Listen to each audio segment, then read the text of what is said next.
اللهم صل على محمد وآل محمد. الفاتحة. أعوذ بالله من الشيطان الرجيم. بسم الله الرحمن الرحيم. الرحمن الرحيم مالك يوم الدين.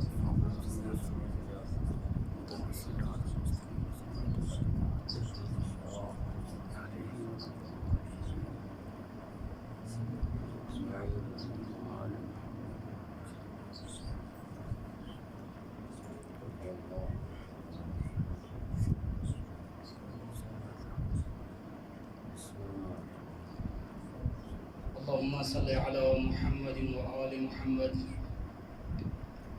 اللهم عرفني نفسك فإنك إن لم تعرفني نفسك لم أعرف رسولك. اللهم عرفني رسولك فإنك إن لم تعرفني رسولك لم أعرف حجتك. اللهم عرفني حجتك فإنك إن لم تعرفني حجتك ضللت عن ديني.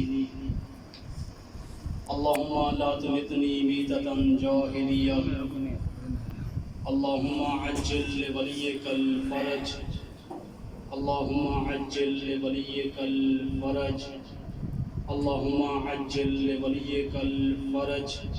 اے بار الہ ہمارے بارہویں آقا کے ظہور میں تعجیل فرما. اللہم صلی علی محمد و آل محمد صلوات.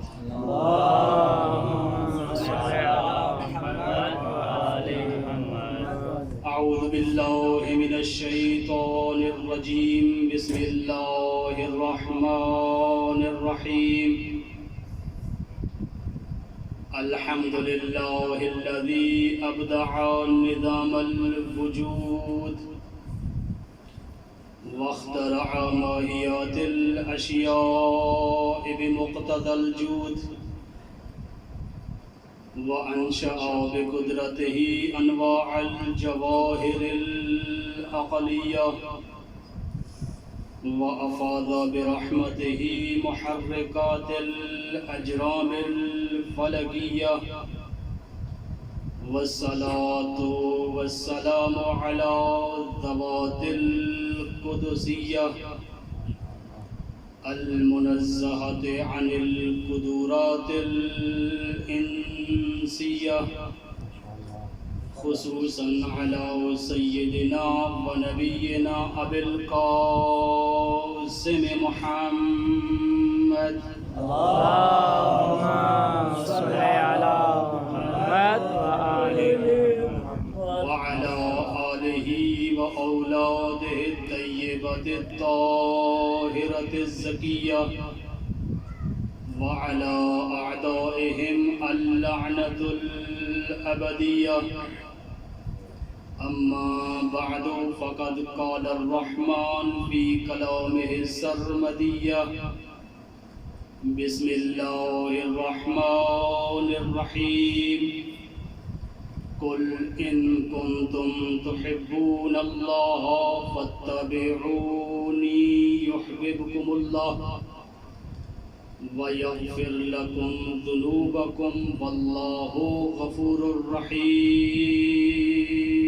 صلوات محمد. اللهم صل على محمد وآل محمد. سامعین مکرم، حاضرین مجلس، صلوات کا پڑھنا عظیم عبادت ہے. احسان سمجھ کر نہیں، ایمان سمجھ کر بآواز بلند صلوات پڑھیے. اللهم صل على محمد وآل محمد. حبیب کبریا محمد مصطفیٰ صلی اللہ علیہ وآلہ وسلم نے ارشاد فرمایا: من صلی علی مرہ لم یبقی من معصیتہ ذرہ. جو شخص میری ذات پہ ایک بار درود بھیجتا ہے، خالق کائنات اس کے نام اعمال سے تمام گناہوں کو مٹا دیتا ہے. واہ واہ. محمد وآل محمد. سرور کائنات نے صلوات پڑھنے کی عظمت کو بیان فرمایا ہے. چھٹے لالے ولایت فرماتے ہیں جب ہماری ذات پہ صلوات پڑھو تو گھٹی ہوئی صلوات نہ پڑھو بلکہ بلند آواز سے صلوات پڑھا کرو، کیونکہ بلند آواز سے صلوات پڑھنے سے دلوں کا نفاق دور ہو جاتا ہے. اللهم صل على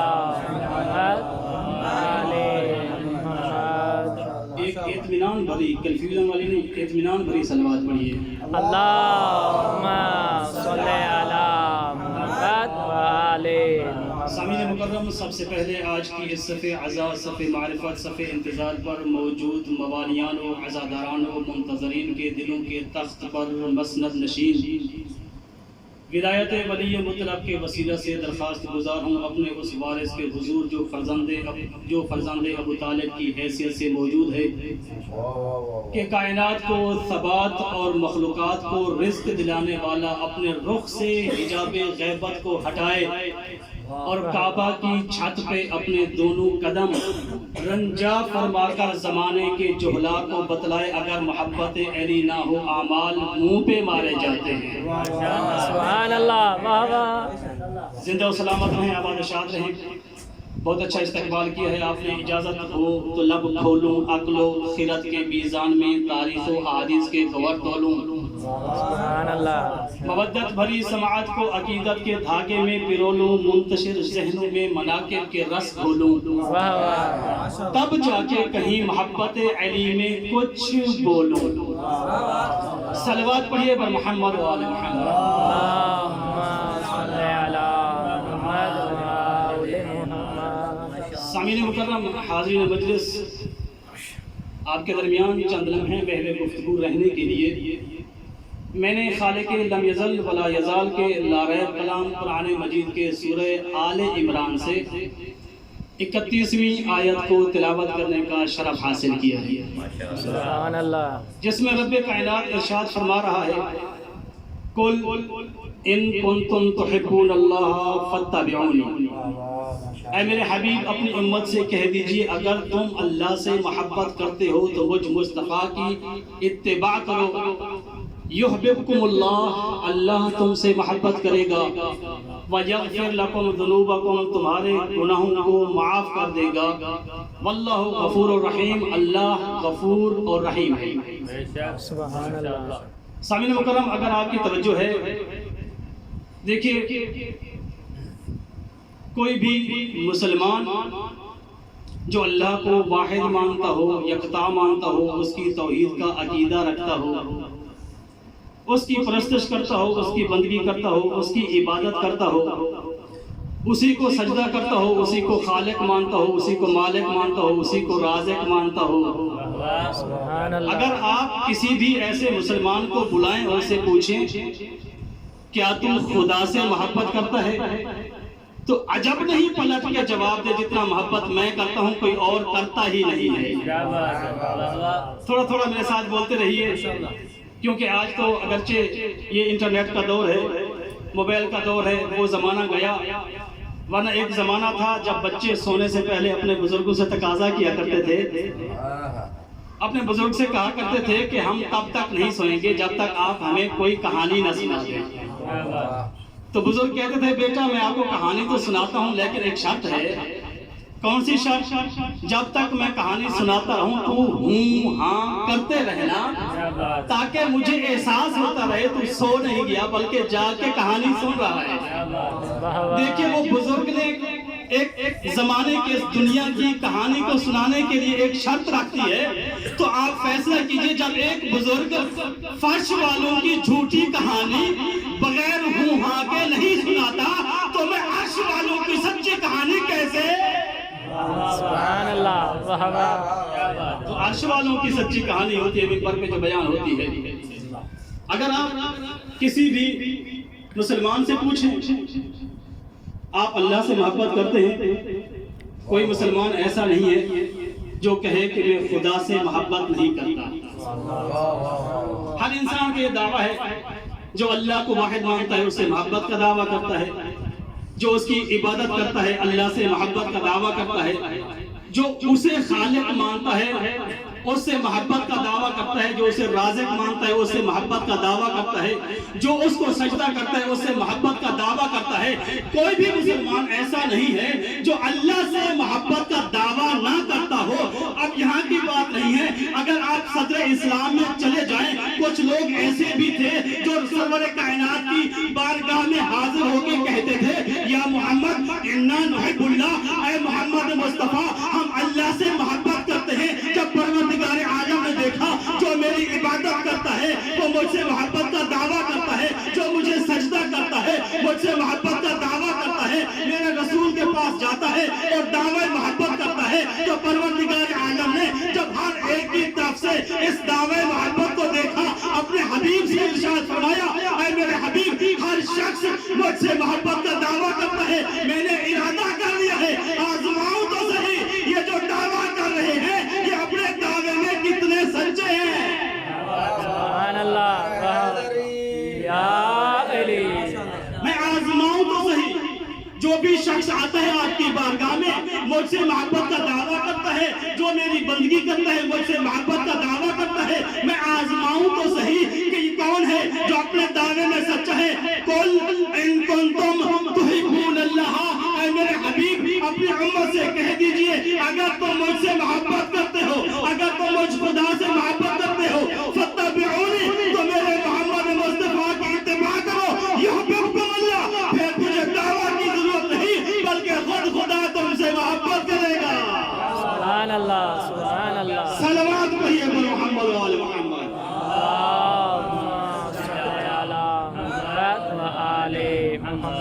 دیکھیے یہ میرا دعویٰ نہیں ہے کہ میں علم میں بڑا ہوں، فضل میں بڑا ہوں، عمر میں بڑا ہوں، فضیلت میں بڑا ہوں۔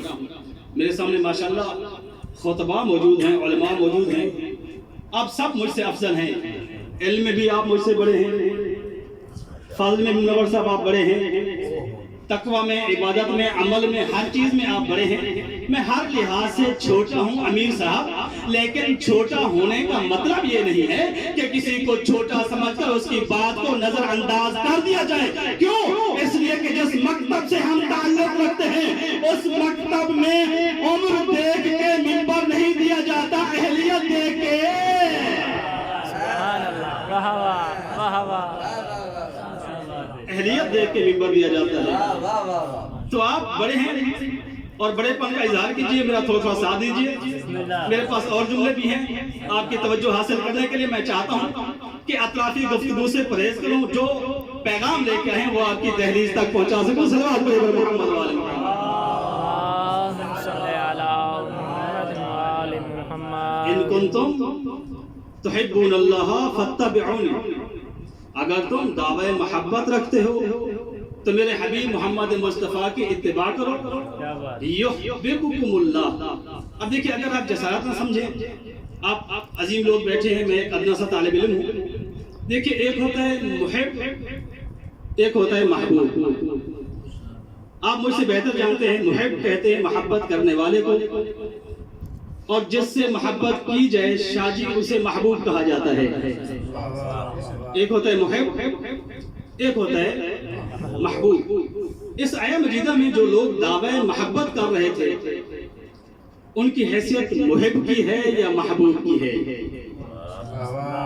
نہیں، میں نے ساری گفتگو میں نے کرنی ہے، بس آپ کی توجہ کے لیے سوال کیا ہے، آپ مجھ سے بہتر جانتے ہیں۔ سوال کو تبدیل کر کے تاکہ آپ کی توجہ کا زاویہ بھی تھوڑا تبدیل ہو جائے، محب کی حیثیت سے تھا یا محبوب کی حیثیت سے تھا، سوال تبدیل کر دیا۔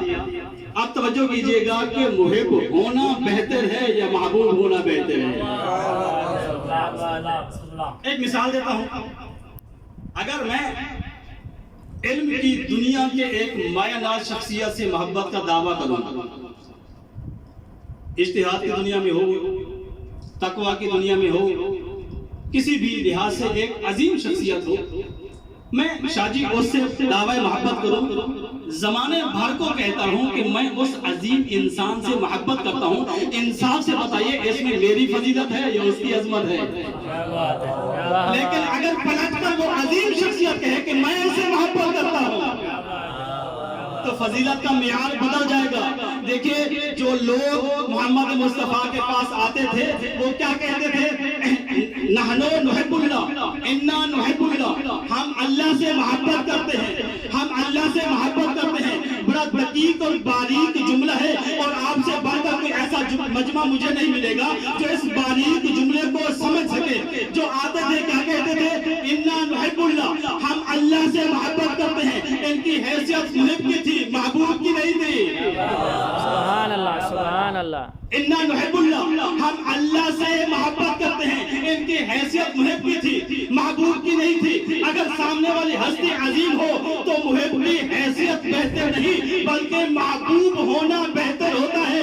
تو یہ کیا کہہ رہے تھے؟ ہم اللہ سے محبت کرتے ہیں، ہم اللہ سے محبت کرتے ہیں، ہم اللہ سے محبت کرتے ہیں. پروردگار عالم نے کیا ارشاد فرمایا؟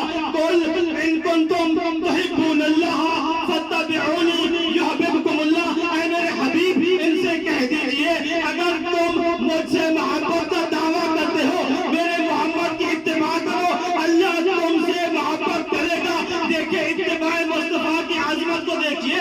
انسان کی کیفیت کو تبدیل کر دیا، انسان کی صورتحال کو تبدیل کر دیا، انسان کی سچویشن کو تبدیل کر دیا. یہ مسلمان جو کل تک محب تھا، جب اتباع مصطفیٰ کی تو محب نہ رہا بلکہ اللہ کا محبوب بن گیا.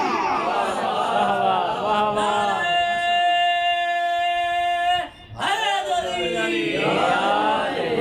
آپ سلامت رہیں قبلہ، بادشاہ رہیں قبلہ، زندہ و سلامت رہیں. ایسے ماحول بنائیے تاکہ میں اپنے سبق کو صحیح معنوں میں سمجھا سکوں. کل کو یہ نہ کہنا کہ جو خطیب تھا کنفیوز تھا. صلوات پڑھیے پر محمد و آل محمد.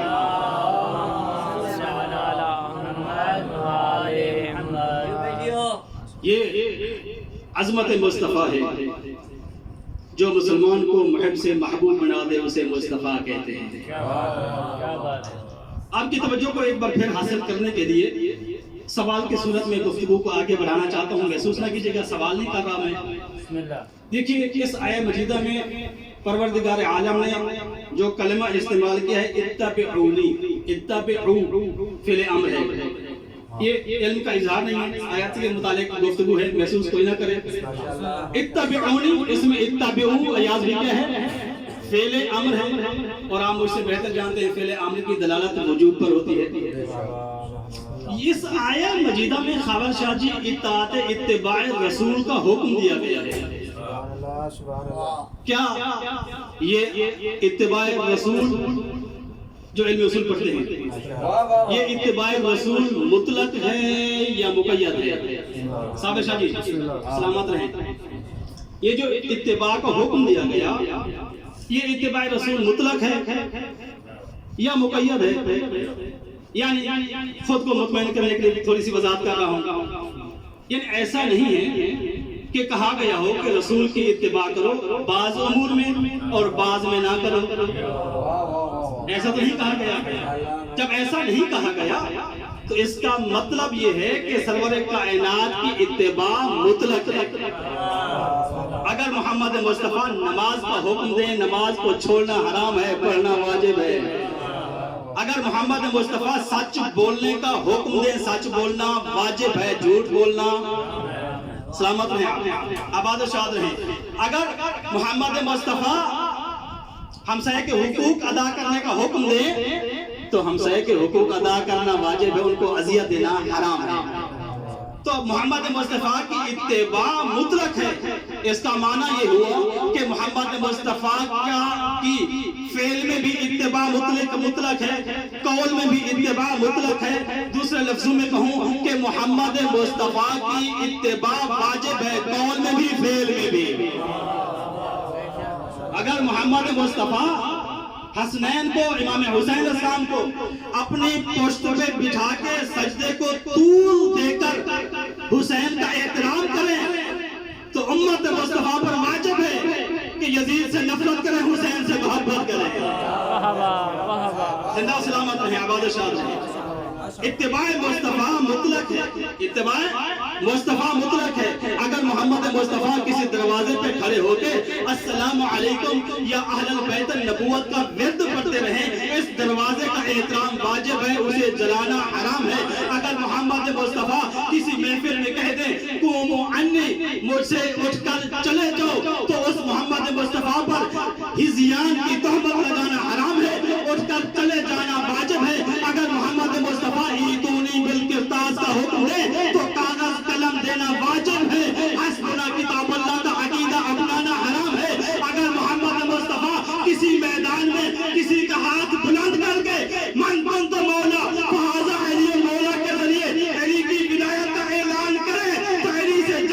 حرام ہے اس کو مولا با نواجب ہے. سبحان اللہ. زندہ سلامت عبادت شاد رہے. آپ کی محبت ہے, آپ کی محبت ہے, زندہ سلامت رہے. اگر محمد مصطفیٰ من کنت مولا کا اعلان کریں تو علی کو اپنا مولا ماننا واجب ہے.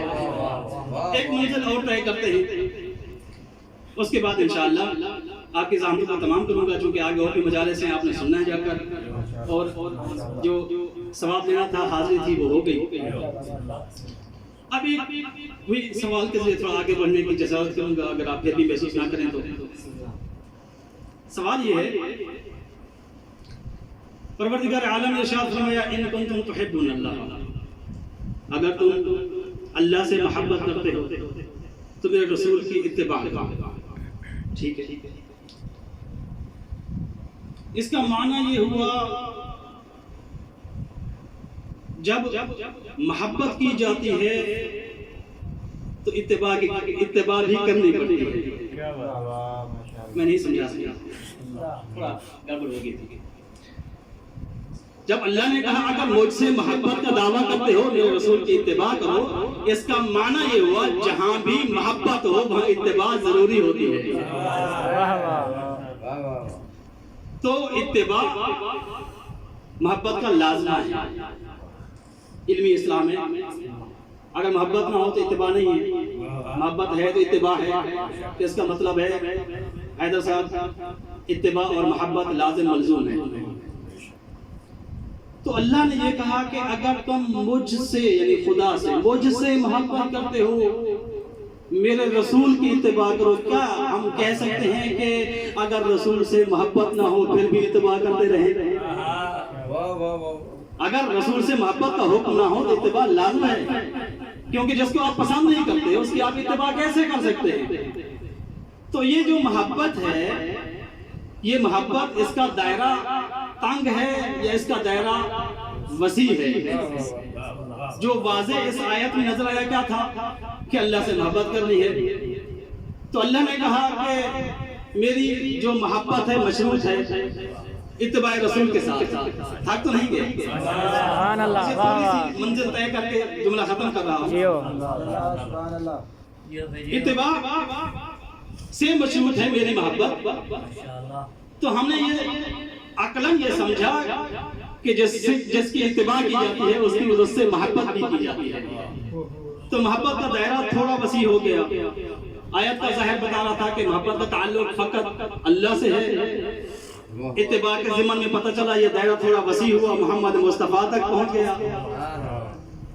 تو کیا یہاں تک ہی دو ہستیوں تک محبت کا تعلق ہے یا اس میں امکان ہے کہ دائرہ اور بھی وسیع ہو جائے؟ اب آپ کیا کہتے ہیں, میں قرآن پڑھوں دائرہ سمجھانے کے لیے یا فرمان پڑھوں؟ سبحان اللہ. واہ واہ.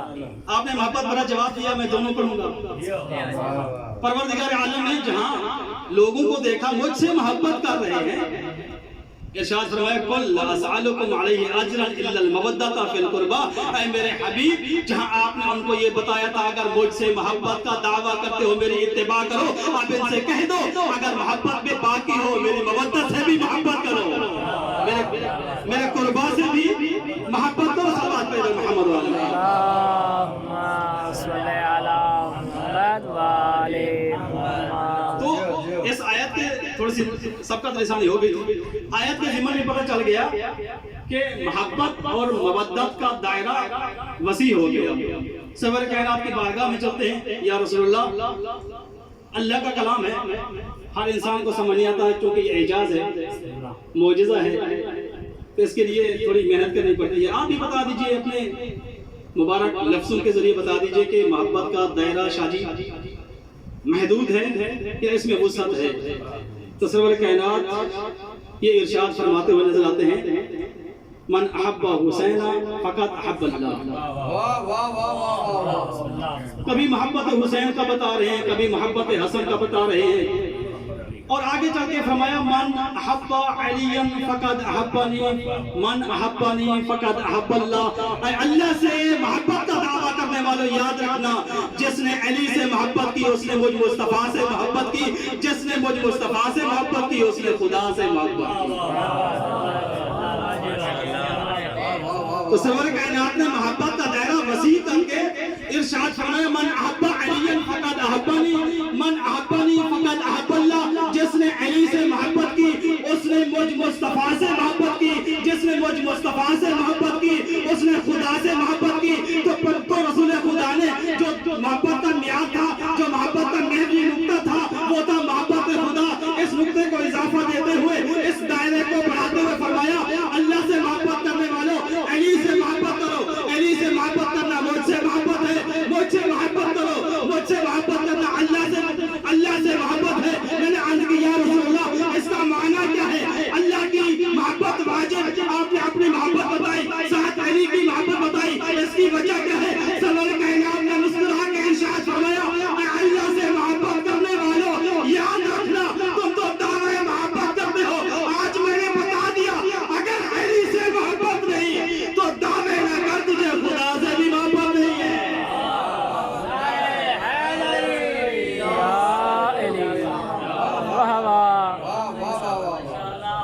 زندہ و سلامت آباد و شاد ہے. بس ختم کر رہا ہوں.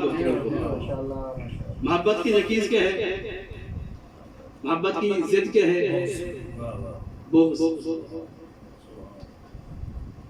محبت کا پیغام دینے والا رسول جس نے ہر جگہ پہ ہر مقام پہ اپنی امت سے کہتا رہا رسول کہ میری آل سے محبت کرنا، لیکن اس امت مصطفیٰ نے محبت کو نہ لیا، بغض کو لے لیا.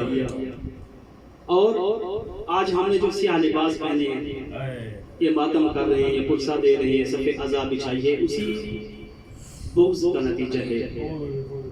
عزاداروں یہ وہ بغض ہے جس نے جناب سیدہ کے چمن کو اجاڑ دیا. اجرکم علی اللہ. عزاداروں ہمارے عزیز و اقارب بھی ہیں، ہمارے ہاں بھی مسائل بنتے رہتے ہیں، مشکلات آتی ہیں، جھگڑے ہوتے ہیں، دشمنیاں ہوتی ہیں، عداوتیں ہوتی ہیں، لیکن ہماری دشمنیاں، ہماری عداوتیں، ہمارے جھگڑے ایک خاص جغرافیے تک محدود رہتے ہیں. قربان جاؤں بغض آل محمد میں ظلم کرنے والوں پہ. انہوں نے کچھ ایسا ظلم کیا کہ آل محمد پر ہونے والے ظلم نے تمام جغرافیائی حدوں کو کراس کر دیا. ہم ایک علاقے تک محدود ہو جاتے ہیں. ہمارا جھگڑا ہو، ہم پہ ظلم ہو، ہم فقط اتنا کرتے ہیں، ہم اپنے گاؤں سے نکل کر تحصیل میں اپنا گھر بسا لیتے ہیں. اگر تحصیل تک نہ رہیں تو ہم ضلع میں چلے جاتے ہیں. اگر ضلع تک نہ رہیں تو ہم فقط صوبہ تبدیل کر دیتے ہیں. دنیا کا کوئی ایسا کونا بتاؤ جہاں اولاد زہرا موجود نہ ہو.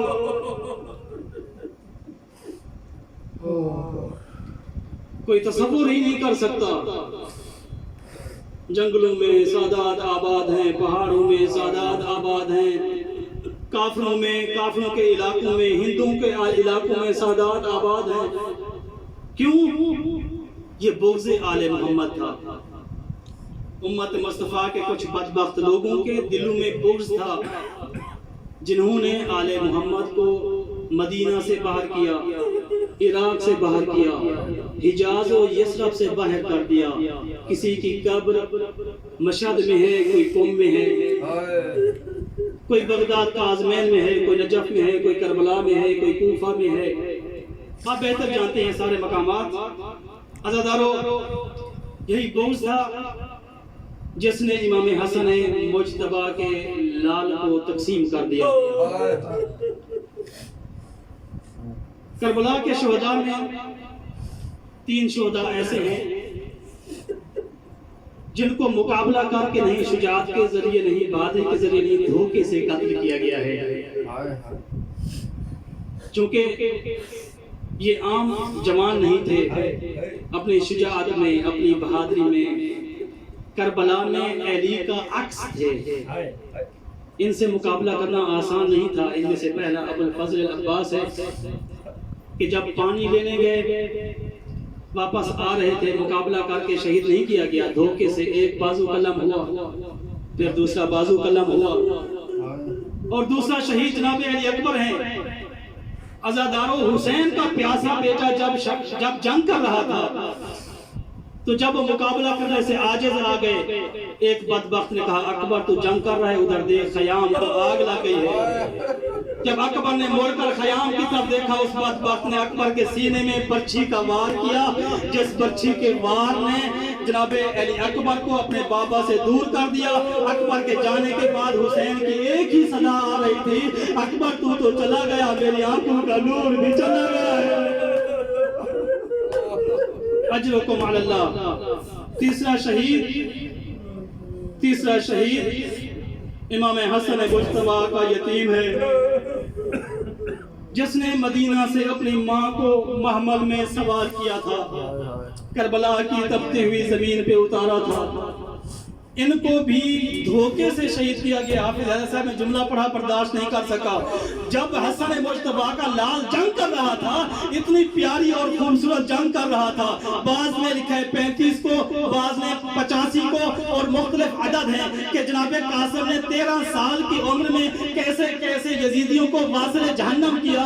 جب لشکر نے دیکھا کہ چھوٹا سا بچہ ہے لیکن ہمارے قابو میں نہیں آ رہا، جناب قاسم جنگ کر رہے تھے، پاؤں کا تسمہ ٹوٹا۔ میں نے کہا 3 شہداء ایسے ہیں جن کو دھوکے سے قتل کیا گیا ہے۔ جناب قاسم جنگ کر رہے تھے، پاؤں کا تسمہ ٹوٹا، حسن کا یتیم جھکا تاکہ تسمے کو جوڑ لے۔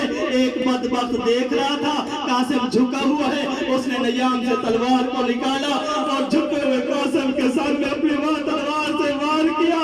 وار کا ہونا تھا، صدا بلند کی، یا اماں ادرکنی۔ اجرکم علی اللہ، اجرکم علی اللہ عزادارو۔ بس ایک یا 2 جملے۔ امام حسین نے ایک رات کی مہلت مانگی کہ مجھے ایک رات کی مہلت دے دو۔ شب عاشور، اسی رات کو امام حسین نے 3 حصوں میں تقسیم کیا۔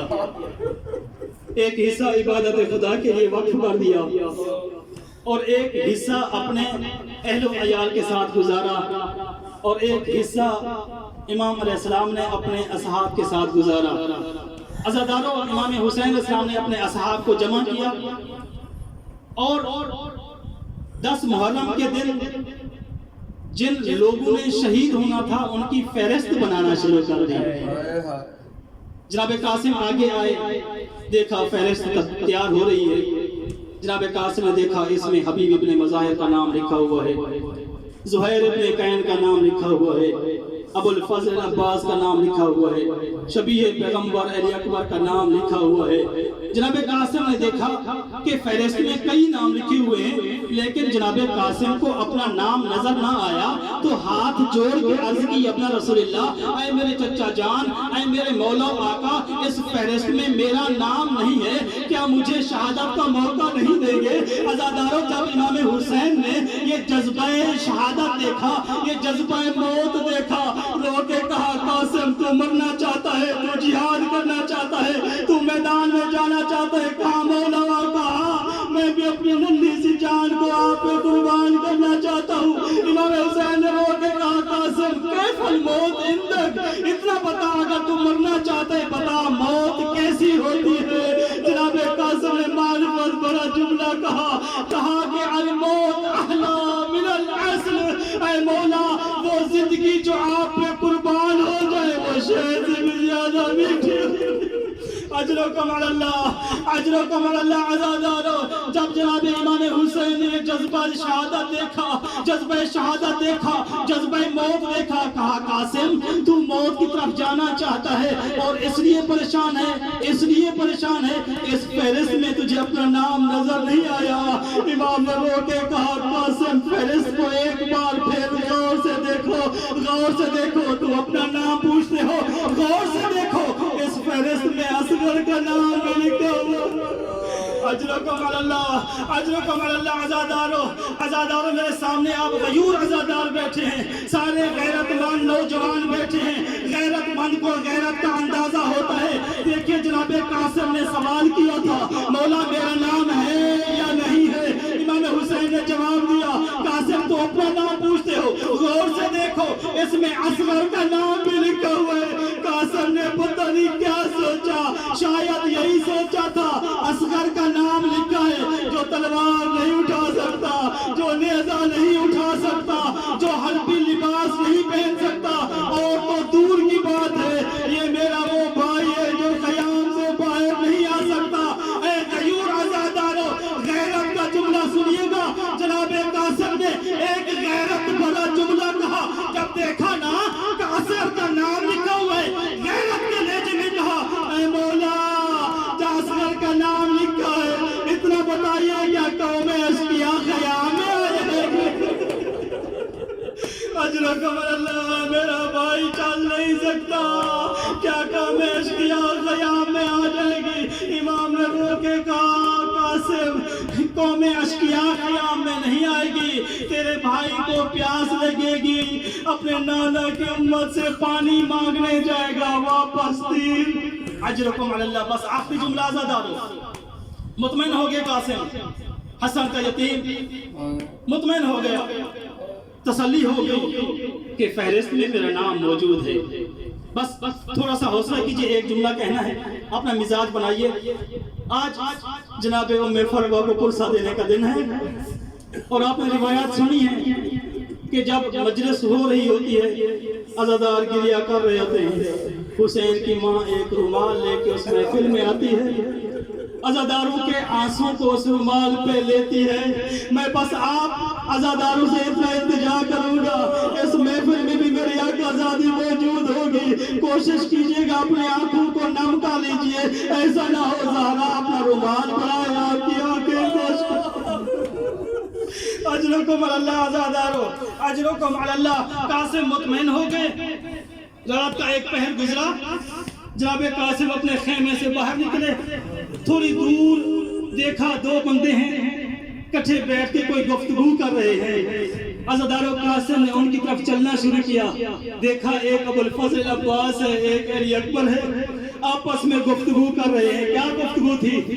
جناب عباس کہہ رہے تھے قاسم علی اکبر کل عاشور کا سورج طلوع ہوگا, میدان میں جانے کی پہل نہ کرنا, سب سے پہلے میں میدان میں جا کر امام حسین کے دشمنوں کا مقابلہ کروں گا. اکبر نے کہا چچا عباس نہیں, آپ نہیں جانا, سب سے پہلے مجھے میدان میں بھیج دیجئے گا, اس لیے کہ اگر آپ چلے گئے, آپ میرے بابا کی کمر کا زور ہے, اگر آپ چلے گئے میرے بابا کی کمر کا زور ٹوٹ جائے گا. اور جناب عباس کہہ رہے تھے علی اکبر تو نہیں جانا, تو اپنے بابا کی آنکھوں کا نور ہے, اگر تو چلا گیا تیری آنکھوں میں بابا کی آنکھوں کا نور چلا جائے گا. عزادارو قاسم نے یہ جملے سنے, ایک ہاتھ جناب عباس کے شانے پر رکھا, دوسرا ہاتھ جناب اکبر کے شانے پر رکھا, دونوں کو مخاطب کر کے کہا چچا عباس کل آپ نہ جانا, علی اکبر آپ ہی نہ جانا, سب سے پہلے مجھے میدان میں جب بھیجنا, میں وہ یتیم ہوں, میرے مرنے سے نہ کسی کی کمر کا زور ٹوٹے گا, نہ کسی کی آنکھوں کا نور.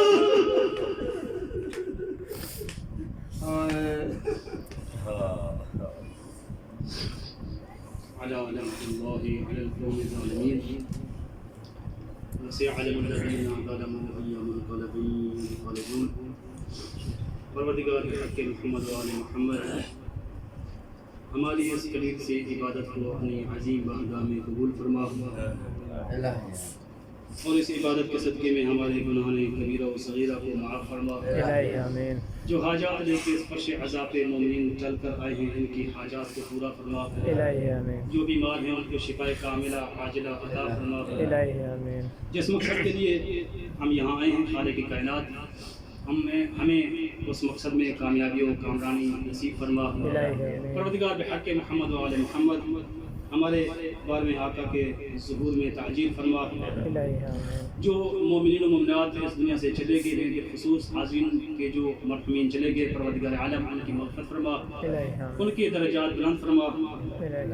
بالخصوص مرحومہ روشن بانو محمد رامد جی, مرحوم علی محمود ہاشم رامد جی, مرحوم نور علی محمود حسین والد جی, اور تمام مرحوم فیملی ہاشم رامت جی اور محمود رامت جی کی مکمل پوری فیملی کے جو مرحومین ہیں ان کی مغفرت فرما، ان کے درجات بلند فرما، ان کو تمہارے ائمہ میں جگہ نصیب فرما، ان تمام دعاؤں کی قبولیت کے لیے اور تمام مومنین و مومنات کے درجات کی بلندی کے لیے مل کے سلام